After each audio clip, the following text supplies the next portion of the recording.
Hello বন্ধুরা, বাংলাদেশের মাটি থেকে ইতালির ফুটবল মাঠে এক তরুণের স্বপ্নযাত্রার গল্প। ব্যর্থতা, সংগ্রাম আর অদম্য ইচ্ছাশক্তির মাধ্যমে নিজেকে প্রতিষ্ঠিত করার চেষ্টা।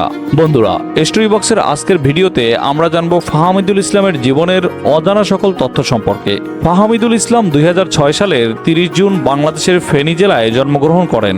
ফাহামিদুল ছোটবেলায় পরিবার সহ পাড়ি জমান ইতালিতে। সেখানেই বড় হয়ে ওঠা, পড়াশোনা এবং ফুটবলের প্রতি এক অদম্য ভালোবাসার শুরু।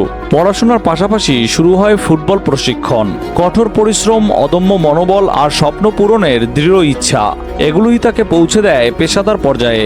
ইউরোপিয়ান ফুটবল কালচারে বেড়ে উঠলেও বাংলাদেশের রক্ত তার ধমনীতে। ফাহামিদুলের পেশাদার ক্যারিয়ার শুরু হয় ইতালির সিরিয়ে ডি লিগের ক্লাব ওলবিয়া কালসিওতে। লেফট ব্যাক এবং উইং ব্যাক পজিশনে দুর্দান্ত পারফরম্যান্স তাকে আলাদা করে তুলে ধরে। ডিফেন্সে তার কঠোর মনোযোগ আর উইংয়ে গতি ও স্কিল সব মিলিয়ে কোচদের নজরে পড়েন এই তরুণ ফুটবলার। কিন্তু তার এই সাফল্যের পথটা খুব একটা মসৃণ ছিল না। ইউরোপিয়ান ফুটবলের কঠোর কম্পিটিশনে টিকে থাকতে হয়েছে তাকে।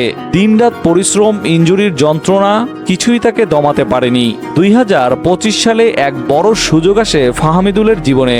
বাংলাদেশ জাতীয় ফুটবল দলের কোচ হেভিয়ের কাবরেরার নজর পড়ে এই প্রতিভাবান ফুটবলারের উপর। ভারতের বিপক্ষে এশিয়ান কাপ বাছাইয়ের 38 সদস্যের প্রাথমিক স্কোয়াডে জায়গা পান ফাহামিদুল। 11 মার্চ 2025 সৌদি আরবের তায়েব শহরে তিনি অনুশীলনেও যোগ দেন। বাংলাদেশের জার্সি গায়ে খেলার স্বপ্ন দেখেন তিনি। তবে দুর্ভাগ্যবশত সিন্ডিকেটের কারণে চূড়ান্ত স্কোয়াড থেকে বাদ পড়ে যান তিনি। এরপর তিনি ফিরে যান ইতালিতে ফিরে আরও কঠোর পরিশ্রম করে যাচ্ছেন তিনি।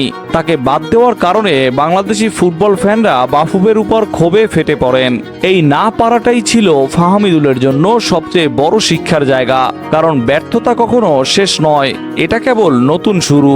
ইতালিতে বেড়ে উঠলেও ফাহামিদুল বাংলাদেশের সংস্কৃতি আর আত্মপরিচয়ের সাথে সবসময় ছিলেন যুক্ত। তার হৃদয়ে এখনো বাজে লাল সবুজের সুর। পরিবার ও কমিউনিটির সাথে তার সম্পর্ক গভীর।